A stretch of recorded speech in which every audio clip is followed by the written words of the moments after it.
اديك نصيحتين هيفرقوا معاك جدا. لو الكامبين بتاعتك شغاله كويس سيبها شغاله كويس، ما تجيش جنبها.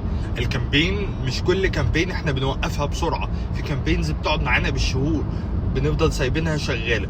طيب لو الكامبين بقى شغاله كويس وخلاص ما تنساهاش. يعني ايه؟ انا عندي دلوقتي لما باجي اقرر ان انا اسيب كامبين تشتغل لفتره طويله، الكامبين دي لو مش مركز معاها كل شويه الكامبين دي بتضرب مني. بمعنى ايه؟ في معيار عندي اسمه الفريكوينسي. معيار الفريكوينسي ده يا سيدي اسمه معدل تكرار الكامبين الواحده على نفس الجمهور. فانت ممكن معدل التكرار يزيد عندك وممكن يوصل في بعض الاحيان بيوصل سبع مرات مقابل الجمهور الواحد او مقابل الشخص الواحد. فده بيبقى كارثه الكامبين لما بتتساب طويل.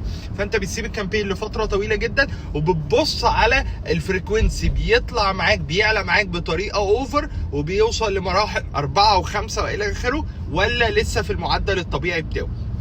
طب الرقم الصحي للفريكوينسي متغيره خالص، كل واحد على حسب الاندستري بتاعته، على حسب ما هو فاهم هو بيعمل ايه، فهو مفيش رقم صحي للاندستري.